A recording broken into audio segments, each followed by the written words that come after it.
أعوذ بالله من الشيطان الرجيم بسم الله الرحمن الرحيم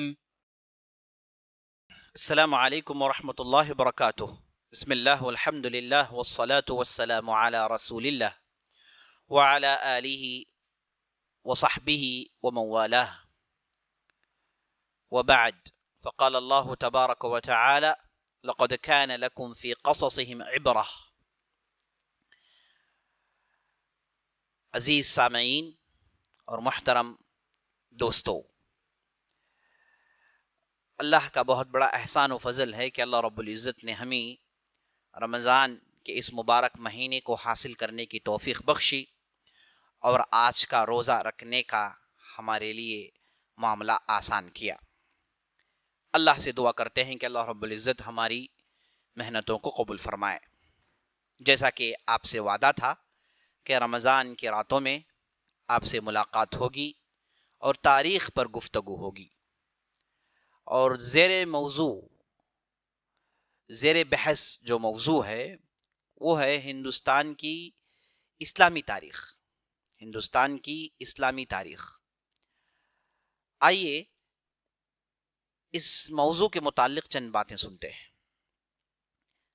عزیز ساتھیوں، ماؤں بہنوں، تاریخ انسان کے لیے جاننا بہت ضروری ہے۔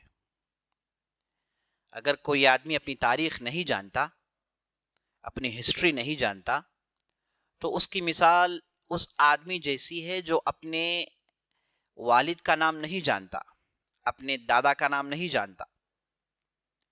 اسی لیے دشمنوں کی ہمیشہ سے یہ کوشش ہوتی ہے کہ لوگوں کو ان کی تاریخ سے کاٹ دیں۔ جب کسی بھی قوم کو ان کی تاریخ سے ان کا تعلق کاٹ دیا جاتا ہے تو وہ بالکل آسانی سے ان پر غلبہ حاصل کر سکتے ہیں، کیونکہ جو قوم اپنی تاریخ نہیں جانتی، اپنی تاریخ، اپنے آبا و اجداد کے کارنامے نہیں جانتی، وہ قوم کو برباد کرنا بہت آسان ہے۔ اسی لیے ہم دیکھتے ہیں کہ اللہ رب العزت نے قرآن کے اندر جہاں عقائد کی بات کی، ایمان کی بات کی، اسلام کی بات کی، احکامات سنائے، وہاں اللہ رب العزت نے انبیاء علیہم السلام اور نیک صالحین کے قصے اور واقعات بھی اللہ نے سنائے، اور برے لوگوں کے بھی واقعات اللہ نے سنائے۔ تاریخ دہرائی، تاریخ کا پاٹ پڑھایا، تاکہ قرآن پڑھنے والے قیامت تک یہ جان رکھیں کہ یہ وہ لوگ تھے جن کے ساتھ یہ ہوا جب انہوں نے یہ کیا۔ تو عزیز دوستو، قرآن نے اپنے اندر تاریخ کو داخل کیا تاکہ لوگ اسے پڑھنے والے پڑھتے رہیں اور تاریخ سے، ہسٹری سے ان کا تعلق قائم رہے۔ اور تاریخ جب آدمی پڑھتا ہے تو اس کے اندر ایک جذبہ پیدا ہوتا ہے، اس کے اندر جو ہونہار شخصیت مخفی ہے وہ ابھر کر سامنے آتا ہے۔ وہ جب یہ دیکھتا ہے کہ میرے بڑوں نے یہ کام کیے، انہوں نے یہ کارنامہ انجام دیا ہے، تو کیوں نہ میں کروں؟ وہ بھی تو انسان تھے، میں بھی تو انسان ہوں، اللہ نے انہیں جو انعام و اکرام دیا تھا اللہ نے مجھے بھی دیا ہے، کیوں میں خاموش بیٹھوں؟ تو آدمی کے اندر جذبہ پیدا ہوتا ہے اور وہ اٹھ کر کھڑا ہوتا ہے کچھ کرنے کے لیے۔ تو اسی لیے تاریخ کا پڑھنا بہت ضروری ہے، اور میری کوشش ہمیشہ سے رہی ہے کہ میں تاریخ کے اہم پہلوؤں کو سامنے لاؤں۔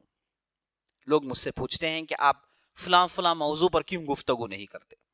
تو میں جواب یہ دیتا ہوں کہ یہ ایسے موضوعات ہیں جس پر لوگوں نے کثرت سے گفتگو کر لیا ہے، گفتگو کرنے کے لیے کوئی چیز باقی ہے ہی نہیں، لیکن ایک گوشہ، ایک پہلو جو ہمیشہ سے اس پر پردہ پڑا ہوا ہے اور لوگ اس کے تعلق سے بہت کم جانتے ہیں، اور وہ پہلو ہے عزیز دوستو تاریخ کا پہلو۔ تو میری ہمیشہ سے کوشش ہوتی ہے کہ میں تاریخ کے اہم اشخاص آپ کے سامنے لاؤں، اہم واقعات کو آپ کے سامنے لاؤں، اور اہم باتوں کے آپ کے سامنے لاؤں، تاکہ سننے والا اور کہنے والا اور جو بھی اسے استفادہ کرنا چاہتا ہے وہ بھرپور واقف ہو جائے کہ تاریخ ہم کو کیا سکھاتی ہے۔ اسی سلسلے میں ہم نے آج سے کئی سال پہلے انبیاء علیہم کی تاریخ میں گفتگو کی، اس کے بعد ہم نے صحابہ رضوان اللہ علیہم اجمعین پر گفتگو کی، اس کے بعد ہم نے ائمہ اربعہ پر ہماری گفتگو موجود ہے، اور اس کے بعد ہم نے ہیروز آف اسلام کے نام پر چند سالوں پہلے ایک سیریز رمضان کے مہینے میں ہم نے نکالا تھا، اس میں اہم لوگوں کی تاریخ ہم نے بتائی۔ ہم نے اس میں سلیم الاول، سلیمان القانونی، محمد الفاتح جیسی بڑی بڑی شخصیتیں جن کے نام ہمارے مسلمان نہیں جانتے، ان کی زندگیوں کو ہمارے سامنے لانے کی میں نے کوشش کی۔ تو عزیز دوستو، اسی کوشش کا ایک سلسلہ ہے، ہم اس رمضان میں ہندوستان کی تاریخ سنیں گے۔ ہندوستان کی تاریخ، پوری ہندوستان کی تاریخ نہیں، بلکہ ہندوستان کی تاریخ جس کا تعلق اسلام سے ہے۔ اسی لیے ہم نے موضوع کا انتخاب کیا ہے ہندوستان کی اسلامی تاریخ۔ ہندوستان کی اسلامی تاریخ۔ ہندوستان، اسلامی اور لفظ تاریخ۔ لفظ تاریخ کے تعلق سے میں نے چند باتیں آپ کے سامنے پیش کر دی، یہ بتایا کہ تاریخ کا جاننا بہت ضروری ہے۔ اور تاریخ کیا ہے؟ ہسٹری کسے کہتے ہیں؟ ہسٹری ہر وہ چیز کو کہتے ہیں جو گزر گئی ہے، آج کل آنے والوں کے لیے تاریخ ہے۔ تو انسان ہمیشہ سے تاریخ پڑھتا ہوا آ رہا ہے تاکہ وہ اس سے پہلے گزرے ہوئے اشخاص کی تجربوں سے استفادہ کرے، ان کے ایکسپیرینس سے گین کرے، کیونکہ انسان اس سے پہلے والوں کی جب تاریخ پڑھتا ہے، 100 سال کی تاریخ پڑھتا ہے، 200 سال کی تاریخ پڑھتا ہے، تو گویا کہ اس کی زندگی میں 100 سال یا پھر 200 سال کا اضافہ ہو گیا ہے۔ 1000 سال کی تاریخ اس نے اگر پڑھی ہے تو 1000 سال کا تجربہ، 1000 سال کی جو ذہن سازی ہوئی ہے وہ اس کے ایکسپیرینس میں ایڈ ہو گئی، جس سے انسان کم عمر ہونے کے باوجود بڑی سوچ رکھ سکتا ہے۔ بہرحال یہ چند باتیں تاریخ کی تھی، میں نے پہلے بھی اس کے تعلق سے عرض کر دیا۔ ہندوستان، لفظ ہندوستان عزیز دوستو یہ ہندو کے لفظ سے نکلا ہے۔ ہندو اور ستان کہتے ہیں لینڈ کو، جگہ کو، کسی بھی خطے ارض کو ستان کہتے ہیں، اور ہندو سے استان کو جوڑ دیا گیا ہے، جوڑ کر اس ملک کا نام بنا ہندوستان۔ ہندو عزیز دوستو یہ لفظ نکلا ہے سندھو ندی سے، اسے انگلش میں انڈس ریور کہتے ہیں۔ یہ ایک مشہور ندی ہے جو ہندوستان کے شمال میں پڑتی ہے۔ یہ پاکستان، آج کا جو پاکستان ہے وہاں سے شروع ہوتی ہے اور ہندوستان کے بہت سارے علاقوں کو یہ پار کرتے ہوئے بہت دور تک پہنچتی ہے۔ لگ بھگ 1100 میل سے بھی زیادہ دور یہ ندی چلتی ہے۔ تو اس ندی کے آس پاس قدیم ہندوستان میں آبادی ہوئی، لوگ آ کر رہنا شروع کیے۔ تو اس ندی کے آس پاس جو بھی لوگ رہتے تھے انہیں سندھو ندی والے کہا جاتا تھا۔ تو یہاں پر جو ندی کے آس پاس جو آبادیاں ہوئیں، یہ کوئی 1 2 یا 3 آبادیاں نہیں تھی، بلکہ ڈھیر سارے لوگ، بستیاں بن چکی تھی، بڑی تعداد میں بستیاں بن چکی تھی، اور بہت بڑی تعداد میں لوگ رہنے لگے ہندوستان کے شمال میں اور ہندوستان کے جنوب میں۔ تو یہ جو قوم یہاں پر آباد ہوئی، اس قوم کو سندھو کہا گیا۔ اور جب باہر کے لوگ جب آئے، انہوں نے سندھو کے سین کو حذف کیا اور انہوں نے ہندو کہا، اور یہاں کے لوگ جو رہتے ہیں انہیں ہندو کہا گیا۔ یہ ہے ہندوستان کے لفظ کی تحقیق۔ یہاں سے لفظ ہندو استعمال ہوا، اور لفظ ہندو اصل میں جیسے میں نے آپ کو بتایا یہ باہر کے لوگوں کا دیا ہوا لفظ ہے، یہ فارن لفظ، خود فارن ہے۔ یہاں پر جو لوگ رہتے تھے وہ اپنے آپ کو نہ وہ ہندو کہتے تھے، بلکہ ان کے تہذیب کا کوئی خاص نام نہیں تھا، وہ اس ندی کے آس پاس رہتے تھے، ان کی بستیاں آباد تھی، بس اتنا ہی ہوتا تھا۔ اچھا، یہ قوم جو یہاں پر بسی، یہ کون سی قوم تھی؟ اس قوم کا کیا نام تھا؟ جب ہم تاریخ پڑھتے ہیں تو ہم کو پتا چلتا ہے کہ یہ قوم بہت قدیم زمانے سے یہاں پر رہتی تھی۔ ہو سکتا ہے کہ یہ قوم سٹون ایج سے ہو، پتھر کے زمانے سے ہو، یا پھر اس کے بعد پتل کے زمانے سے ہو، اس کے بعد لوہے کے زمانے سے ہو، جو بھی زمانے بیان کیے جاتے ہیں، ہو سکتا ہے کہ اس زمانے سے یہ لوگ یہاں پر رہتے ہوں، اللہ بہتر جانتا ہے۔ لیکن انہیں آگے چل کر یہی قوم کو ایک نام دیا گیا تاریخ کی کتابوں میں، اور مورخین نے اسی قوم کو دراوڑی قوم کہتے ہیں، اسی قوم کو دراوڑی قوم کہتے ہیں. یہ قوم ہندوستان کے اصل باشندے ہیں، یہی اصل قوم تھے جو یہاں پر رہا کرتے تھے. تو یہ قوم یہاں بسی جو یہاں کی تھی. ایک قوم کے درمیان ایک دوسری قوم آئی جو آ کر انہیں تتر بتر کر دیتی ہے.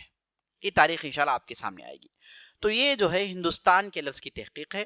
اور اسلامی، ہم لفظ اسلامی پر زور دیتے ہیں کیونکہ ہم پورے ہندوستان کی تاریخ پڑھنے والے نہیں ہیں. ہندوستان میں اسلام آنے سے پہلے ڈھیر سارے واقعات پیش آئے. ہندوستان میں اسلام آنے سے پہلے بہت ساری ملکیں اور بہت ساری بستیاں، بہت سارے آبادیاں یہاں ہوا کرتی تھی جو ہمارے موضوع سے خارج ہیں. ہم چاہتے یہ ہیں کہ ہم جانیں کہ ہندوستان میں اسلام آنے کے بعد کیا کیا تبدیلیاں آئیں، اور اسلام نے ہندوستان کو کیا دیا، اور مسلمانوں نے ہندوستان میں کیسے حکومت کی. وہ کون لوگ تھے جنہوں نے حکومت کی، وہ کون اہم اشخاص تھے جن کی حکومت یہاں پر ہوا کرتی تھی، وہ کون لوگ تھے. یہ جو تفصیل ہے یہ انشاءاللہ میں آپ کے سامنے پیش کرنے کی کوشش کروں گا سلسلے وار سیریز کے شکل میں یہ پورے رمضان کے مہینے میں. اللہ سے ہم دعا کرتے ہیں کہ اللہ رب العزت ہماری محنتوں کو قبول فرمائے. تو یہ جو اسلامی تاریخ ہے اس پر ہمارا زور ہے. تو ہندوستان کی اسلامی تاریخ یہ ہے ہمارے موضوع کے اندر جس پر ہم گفتگو کرنے والے ہیں. تو چلیے ہم مختصر یہ دیکھ لیتے ہیں کہ ہندوستان میں یہ پہلے کون سی قومیں رہا کرتی تھی. مسلمان آنے سے پہلے ہندوستان میں کون سی قومیں رہا کرتی تھی. آپ نے ایک دراوڑی قوم کے تعلق سے سن لیا. یہ دراوڑی قوم شمالی ہندوستان میں بھی رہتی تھی. جب ان کے آبادیاں بڑھی تو یہ نرمدا ندی ہے جو شمال اور جنوب، ہندوستان کے شمال اور جنوب، ہندوستان کے نارتھ اور ساؤتھ کو ڈسکنیکٹ کرتی ہے. تو اس کے اس پار بھی لوگ آباد ہوئے. تو پورے ہندوستان میں یہی لوگ رہا کرتے تھے. ان کے رنگ کے تعلق سے کہتے ہیں مورخین کہ یہ ان کے رنگ کالے ہوا کرتے تھے اور ان کی ناک چپٹی ہوا کرتی تھی. اور اس کے بعد کافی محنتی تھے، جفاکش لوگ تھے. انہیں تجارت اچھی طریقے سے آتی تھی اور کپڑے بھوننا، کپڑے سینا یہ ان کے لیے بہت آسان کام تھا. اور کاشتکاری میں، ایگریکلچر میں بہت آگے بڑھے ہوئے تھے. انہیں ہر وہ ہنر معلوم تھے جس کے ذریعے سے زمین میں جتنے بھی پودے اور جتنے بھی دھان، غلہ، سبزی جو بھی اگتا تھا اس کا طریقہ یہ بہتر انداز سے جانتے تھے. اب یہ لوگ اس ملک میں رہا کرتے تھے، یہاں سے فائدہ اٹھاتے تھے. اب ان کے درمیان کوئی بادشاہ نہیں ہوا کرتا تھا. تاریخ سے ہم کو یہی بات معلوم ہوتی ہے کہ ان کے درمیان کوئی بادشاہ نہیں ہوا کرتا تھا. ان کے یہاں قبائل کا نظام تھا. قبائل کے سردار ہوتے تھے اور وہ سردار ان پر حکومت کرتے تھے. اور یہ کس کی عبادت کرتے تھے اس تعلق سے بھی وضاحت نہیں ہے. یہ بات معلوم ہوتی ہے کہ یہ ان کے آبا و اجداد کی روحوں کو مقدس مانتے تھے. ہو سکتا ہے کہ ان کی عبادت کرتے رہو. اب ہم تاریخ مزید پڑھتے ہیں تو ہم کو معلوم ہوتا ہے کہ یہ ایک مشہور ایک سیولائزیشن تھا جسے موہنجداڑو اور ہڑپا سیولائزیشن کہتے ہیں. یہ سیولائزیشن انہی کے زمانے میں ہوا. اب یہ سیولائزیشن میں جو رہنے والے تھے یہ بھی دراوڑی تھے، یہی قول راجح محسوس ہو رہا ہے. یہ آریہ آنے سے پہلے یہ تہذیب موجود تھی. موہنجداڑو اور ہڑپا کی تہذیب آپ اٹھا کر پڑھیں گے تو اتنی تفصیل اس کے اندر موجود ہے اور بڑا تعجب ہوتا ہے کہ یہ کیسے انہوں نے اپنی بستیوں کو بنایا. لگ بھگ ان کی جو بستیاں تھیں 600 سے زیادہ بڑی بڑی بستیاں تھیں اور بہترین بستیاں تھیں اور بہترین سسٹم تھا. یہاں تک کہتے ہیں کہ ڈرینیج سسٹم بھی ہوا کرتا تھا اور پانی پہنچانے کا بہترین سسٹم ان کے پاس ہوا کرتا تھا. اور ان میں سے کوئی آدمی اپنے گھر میں باتھ روم میں، اپنے حمام میں نلکا کھولتا تو پانی پہنچایا جاتا تھا. یعنی اس حد تک ان کا سسٹم موجود تھا. اور چونکہ یہ بستیاں بار بار سیلاب آنے کی وجہ سے متاثر ہوا کرتی تھیں تو سیلاب کو روکنے کے لیے انہوں نے بہترین سسٹم بنایا. تو ہڑپا کے بعد موہنجداڑو آئے، ان کے درمیان بھی کئی سو سال کا فاصلہ ہے. تو یہ ایک زبردست ایک تہذیب ہوا کرتی تھی، ایک زبردست ثقافت ان کی ہوا کرتی تھی. لیکن اچانک تاریخ سے یہ غائب ہو گئے. اچانک ان کی بستیاں اجڑ دی گئیں. اچانک یہ زمین سے ہٹا لیے گئے. آخر ان کے ساتھ ہوا کیا؟ آخر یہ کیسے ختم ہو گئے؟ اس تعلق سے مورخین خاموش ہیں. بعض لوگ کہتے ہیں کہ ان کے یہاں بھیانک زلزلہ آیا تو پوری بستی برباد کر دی گئی. بعض لوگ کہتے ہیں کہ سیلاب کی وجہ سے ان کی بستیاں برباد ہوئی، بعض لوگ کہتے ہیں کہ آندھیاں مسلسل ان کی بستیوں میں آئیں تو ان کی بستیوں کو انہوں نے اکھاڑ دیا، اور بعض لوگ یہ کہتے ہیں کہ یہ جو امن و سکون سے یہاں پر رہا کرتے تھے، بہترین انہوں نے ڈیولپمنٹ اور دوسری چیزوں کو کیا تھا، اچانک ان پر ایک قوم حملہ آور ہوئی اور اس قوم نے انہیں غلام بنانے کی کوشش کی، اور اس قوم اور ایک قوم کے درمیان بھیانک لڑائیاں ہوئی، اور اس آخرکار یہ لوگ ہار گئے۔ اور یہ جو قوم باہر سے اچانک حملہ کی، اس قوم کو آریہ قوم کہتے ہیں، اس قوم کو آریہ قوم کہتے ہیں۔ یہ آریہ یہ ہندوستان سے باہر سے یہ لوگ داخل ہوئے، یہ بیرون ہندوستان سے آئے تھے، ہندوستان کے نہیں ہیں۔ یہ تاریخ ہم کو یہی بتاتی ہے، لگ بھگ آج سے 5000 سال پہلے یہ ہندوستان سے باہر ہندوستان میں داخل ہوئے۔ یہ آریہ یہ کون لوگ ہیں؟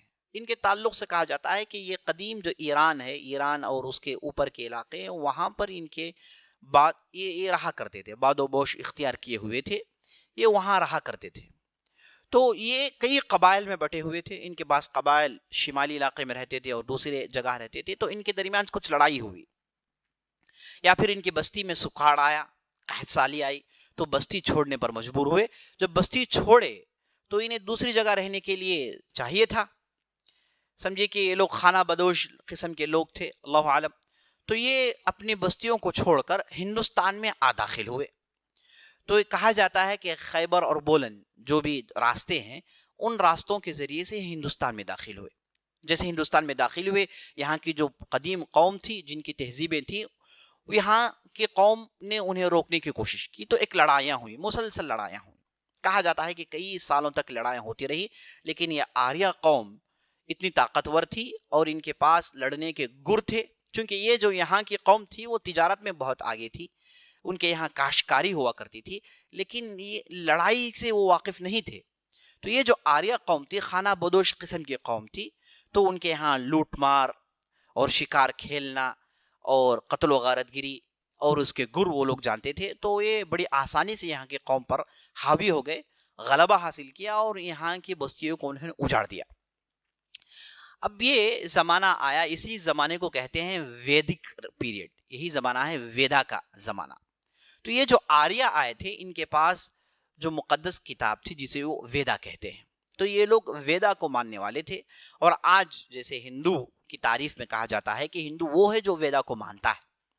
لفظ ہندو کی تحقیق میں، جیسے میں نے آپ کے سامنے مختصر بات عرض کی، ہندو کون ہے، اس تعلق سے بھی بہت سارے اقوال ہیں، بہت ساری باتیں ہیں، کوئی بھی یہ قول پر انگلی روک کر یہ نہیں کہہ سکتا کہ یہی ہندو ہے، کیونکہ ہندو جو اس علاقے میں رہتے ہیں انہیں بھی ہندو کہا جاتا ہے۔ ہندو لفظ یہ کوئی مذہبی لفظ نہیں ہے، یہ جغرافی لفظ ہے، یعنی جغرافیکل ورڈ ہے جو اس علاقے میں رہنے والوں کو دیا جاتا ہے۔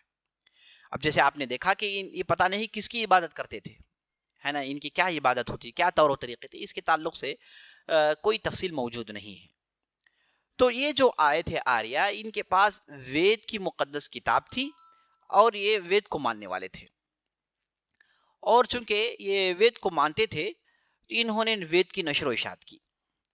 تو عزیز دوستو، یہ آریہ قوم تھی، وہ قوم داخل ہوئی، یہاں کے قوم کو انہوں نے مٹایا، اور اس کے بعد انہوں نے بستیاں قائم کی، کئی سو سال رہے، بستیاں قائم کی، اور مختلف علاقے ان کے مشہور علاقے جیسے مالوا ہو گیا، کوشل ہو گیا، مگدس ہو گیا، اور اس کے بعد ہے نا دوسرے کلنگا جیسے علاقے، تو شمالی ہندوستان، افغانستان سے لے کر برما تک کے علاقے، آسام اور برما تک کے علاقے، یہ اسے شمالی ہندوستان کہتے ہیں۔ تو شمالی ہندوستان میں ان کے مختلف قبائل تھے اور ان کے مختلف حکومتیں تھیں، ریاستیں تھیں جہاں پر یہ رہ کر حکومت کرتے تھے۔ تو ہندوستان میں بادشاہی نظام انہی کے ذریعے سے آیا۔ اب جب بادشاہی نظام قائم ہوا، ان کی جو ریاستیں مختلف ہوئیں، تو ان کے درمیان آپسی لڑائیاں بہت ہوتی تھیں، گدی حاصل کرنے کے لیے، بادشاہت حاصل کرنے کے لیے، کبھی بھائی بھائی میں لڑائی ہو جاتی، کبھی بھائی باپ میں لڑائی ہو جاتی، کوئی دوسرے کو ختم کرتا، تو حکومت کی نشاہ اتنی تھی کہ بہت سارے لڑائیاں ہوا کرتی تھی۔ بہرحال یہ آریہ قوم تھی، ان کے پاس جو مقدس کتاب تھی جسے وید کہتے ہیں۔ اب وید کے 4 قسم ہیں، ایک ہے رگ وید، ایک ہے یجر وید، ایک ہے اتھر وید، ایک ہے سام وید۔ یہ 4 مشہور وید کی کتابیں ہیں جن میں کہا جاتا ہے کہ ہندو مذہب ہے، جبکہ ان کتابوں میں کہیں پر بھی ہندو مذہب کا لفظ استعمال نہیں ہوا ہے۔ یہاں ان کتابوں میں جو مذہب کو پیش کیا گیا ہے اس مذہب کو یہ کہتے ہیں کہ سمانتھا دھرما، یعنی ایک مذہب.